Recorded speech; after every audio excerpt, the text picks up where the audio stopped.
This is the story of two Utah oil and gas prospectors, Derek and Jack.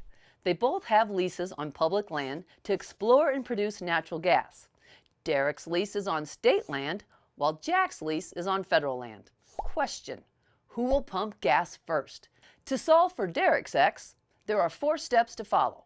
First off, the staff at the Division of Oil, Gas, and Mines make sure that things are legit, like location, well spacing, and the proper leases exist. If all the information is accurate, the well gets an official well number. Next, the landowner, division inspector, and the operator visit the proposed location to determine exactly where the well will be drilled and determine any impacts to wildlife, surface water, etc. Step number 3. This is where all the drill ducts get put in a row. The division checks the geology, the hydrology, determines what bonding needs to be in place to make sure Derek cleans up after himself, and that there is sound engineering in the drill plan. Finally, the last hurdle to a permit is a statement of basis, which is a document that lays out all the things they need to do to have a safe, happy, and productive well. When this is at hand, voila, a permit is issued. Time frame from application to approval for the Division of Oil, Gas, and Mining on state land is 45 to 60 days, maybe 90 in a pinch. Worst case is a couple of months. Now let's look at Jack's problem.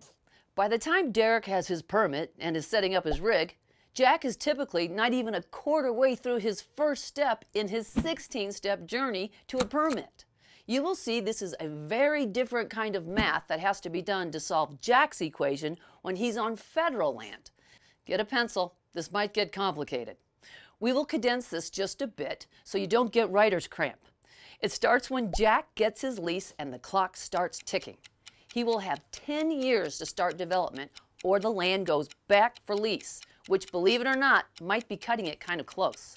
Second, Jack files a Notice of Staking, or NOS, to let BLM know where he intends to drill.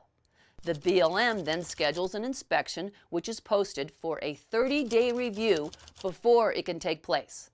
After this inspection, an environmental team meets to review issues of wildlife, water, air quality, and so on. If there are issues, new federal agencies will need to get involved with their own process, adding their own timeline before leasing can proceed. This might include U.S. Fish and Wildlife, the EPA, Bureau of Indian Affairs, the Bureau of Reclamation, Forest Service. You get the idea. After Jack works with each of them and they each complete their own agency process, it becomes part of the environmental assessment. If Jack clears that hurdle, he can now drill a test well to see what he finds. If he finds gas, he moves ahead. If he doesn't, he starts all over again. According to studies by the Western Energy Alliance, it's been an average of about 3 years to this point. So, Jack's got gas. He now has to develop a detailed, technical, and economic drilling plan.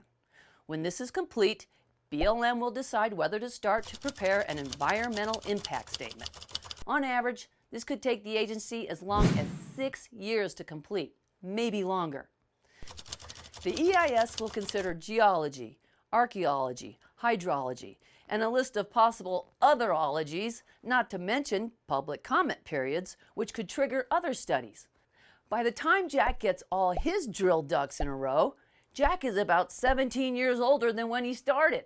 That might explain why it's taken energy giant, EOG, 8 years to just get partway through their quest to sink gas wells into the ground, bringing $1 billion in state royalties and an additional $500,000 to Utah counties and schools.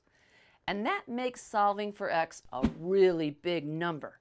The story problem with Jack and Derek is solved, but the issues with permitting remain, which is why Secretary Zinke signed an order to streamline the process last summer. So here's where I pass the hat to Chad to continue the discussion on the county seat. I'm Rhea Rossi Booth.